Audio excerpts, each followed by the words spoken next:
بسم اللہ الرحمن الرحیم۔ ایک مرتبہ حضرت علی رضی اللہ تعالیٰ عنہ کوفہ کی مسجد میں تشریف فرما تھے۔ مجمع میں شام سے آیا ہوا ایک مسافر بھی تھا۔ نہایت ادب سے کھڑا ہوا اور عرض کی، اے امیر المومنین، مجھے کچھ سوالات میں تشویش ہے۔ میں آج یہاں آپ کی موجودگی کا سن کر آپ سے چند سوالوں کے بارے میں جاننے کے لیے آیا ہوں۔ میں آپ سے ان کے متعلق درست معلومات چاہتا ہوں۔ آپ رضی اللہ تعالیٰ عنہ نے جواب دیا، اگر تم سوالات پوچھنا چاہتے ہو تو پوچھو، اگر ضد بازی یا بحث کا ارادہ رکھتے ہو تو محفل کے آداب کو دیکھو اور خاموشی سے بیٹھ جاؤ۔ یہ مکالمہ سن کر ہجوم میں لوگ بھی آپ کی جانب متوجہ ہوئے۔ اس شخص نے حضرت علی رضی اللہ تعالیٰ عنہ سے سوالات کا آغاز کیا اور کہا، اے امیر المومنین، مجھے یہ بتائیں کہ تخلیق کائنات میں اللہ نے سب سے پہلے کس کو تخلیق کیا؟ آپ رضی اللہ تعالیٰ عنہ نے فرمایا، اللہ نے سب سے پہلے نور کو پیدا کیا۔ اس نے سوال کیا، اللہ نے زمین اور پہاڑوں کو کس چیز سے بنایا؟ آپ رضی اللہ تعالیٰ عنہ نے فرمایا، اللہ نے آسمانوں کو پانی کے بخارات سے، زمین کو پانی کی جھاگ اور پہاڑوں کو پانی کی موجوں سے بنایا۔ پھر اس نے سوال کیا کہ مکہ کو ام القریٰ کیوں کہا جاتا ہے؟ آپ نے فرمایا، ام القریٰ کے معنی ہر ترتیب کی ماں، کیونکہ زمین کی ہر چیز اس کے نیچے سے بچھائی گئی، اسی لیے عرب کے شہر مکہ جہاں بیت اللہ شریف ہے اسے ام القریٰ کہا جاتا ہے۔ اس آدمی نے اگلا سوال کیا، زمین کے اوپر کے آسمان کو کس چیز سے پیدا کیا گیا؟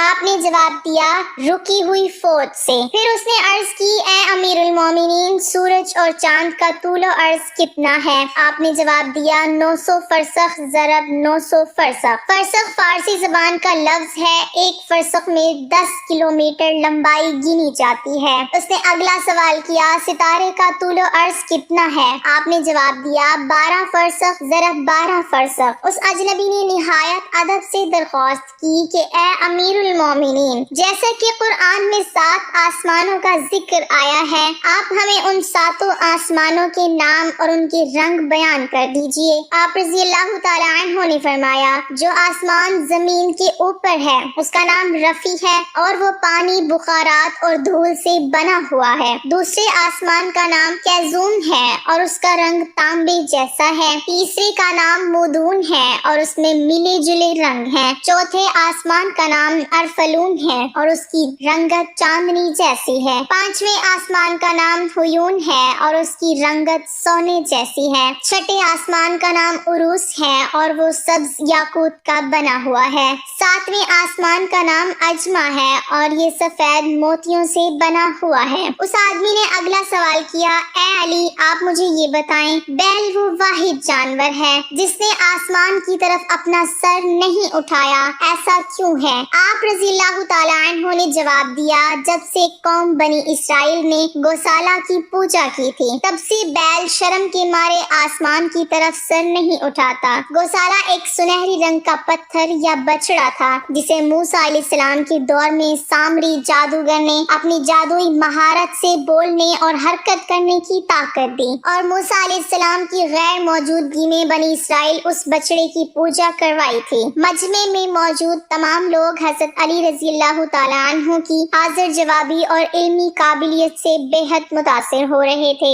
شام سے آئے ہوئے مسافر نے اگلا سوال پوچھا، اے امیر المومنین، وہ کون سے نبی تھے جنہوں نے ایک ہی وقت میں 2 بہنوں سے شادی کی تھی؟ آپ رضی اللہ تعالیٰ عنہ فرمانے لگے، وہ یعقوب بن اسحاق علیہ السلام تھے۔ انہوں نے ایک ہی دن ایک ہی وقت میں 2 سگی بہنوں لیا اور راحیل سے نکاح کیا تھا، لیکن اس کے بعد اللہ نے بیک وقت دونوں بہنوں سے نکاح کو اسلام میں حرام قرار دے دیا۔ اس آدمی نے اگلا سوال پوچھا، مد و جزر کیا ہے؟ آپ نے جواب دیا، اللہ نے سمندروں پر ایک فرشتہ مقرر کر رکھا ہے، جب وہ سمندر کے پانی میں اپنا پاؤں رکھتا ہے تو مد پیدا ہوتا ہے اور جب نکلتا ہے تو جزر پیدا ہوتا ہے۔ مد و جزر سمندر کے پانی کو خود بخود بلند ہونے اور کم ہونے کے عمل کو کہتے ہیں۔ اس آدمی نے اگلا سوال کیا، یہ بتائیں کہ جنات کا باپ کون ہے اور اللہ نے جنات کی طرف کس نبی کو مبعوث کیا تھا؟ حضرت علی رضی اللہ تعالی عنہ نے فرمایا، جنات کے جد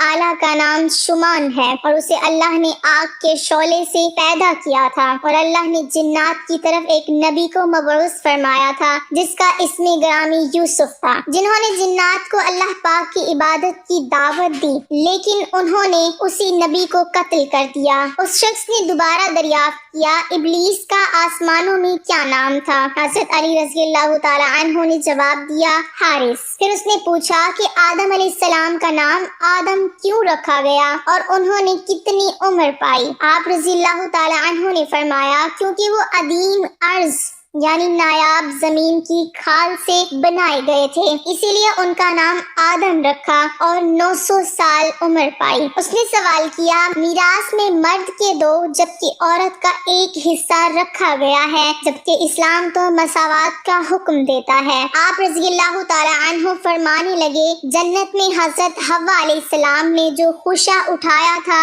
اس پر گندم کے 3 دانے تھے، انہوں نے خود 1 رکھا جبکہ آدم علیہ السلام کو 2 دیے۔ چونکہ وہ ہمارے جد ہیں اسی لیے اسی نسبت سے وراثت میں مرد کے 2 اور عورت کا 1 حصہ مقرر ہوا۔ اس نے پوچھا مخدوم کون سے نبی پیدا ہوئے؟ آپ رضی اللہ تعالی عنہ نے فرمایا اللہ نے آدم علیہ السلام، ان کے بیٹے شیش علیہ السلام، حضرت ادریس علیہ السلام، سان بن نوح علیہ السلام، حضرت داؤد علیہ السلام، حضرت سلیمان علیہ السلام، حضرت لوط علیہ السلام، حضرت اسماعیل علیہ السلام، حضرت موسیٰ علیہ السلام، حضرت عیسیٰ علیہ السلام اور حضرت محمد صلی اللہ علیہ وسلم کو مخدوم پیدا فرمایا۔ اس شخص نے دریافت کیا روئے ارض پر شیر سب سے پہلے کس نبی نے عرض کیے؟ آپ رضی اللہ تعالی عنہ نے جواب دیا حضرت آدم علیہ السلام نے۔ جب حضرت آدم علیہ السلام زمین پر اتارے گئے اور انہوں نے ہر طرف زمین کی خاک اور وسعت اور ہوا کو دیکھا، اور پھر جب شیطان کے وسوسے کی وجہ سے قابل نے حابیل کو قتل کیا تو آدم علیہ السلام نے شدید غم میں یہ اشعار کہے جن کا ترجمہ ہے اور ان کے رہنے والے بدل گئے اور زمین کا چہرہ خراب اور گرد آلود ہو چکا ہے، رنگ و ذائقہ رکھنے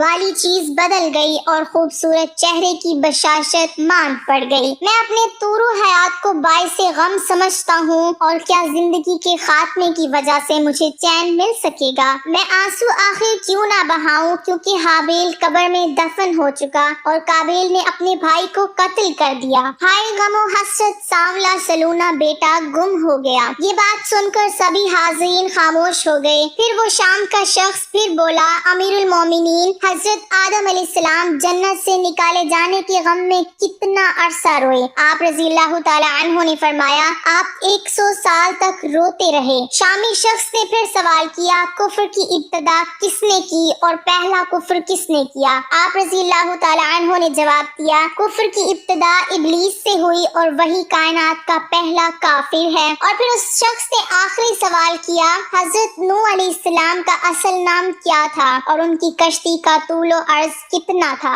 آپ رضی اللہ تعالی عنہ نے جواب دیا نوح علیہ السلام کا اصل نام سکن تھا۔ انہیں نوح علیہ السلام کہنے کا سبب یہ تھا کہ انہوں نے 950 برس تک قوم پر نوحہ کیا تھا۔ ان کی کشتی کا طول 800 ہاتھ اور عرض 500 ہاتھ اور سطح زمین سے اس کی بلندی 80 ہاتھ تھی۔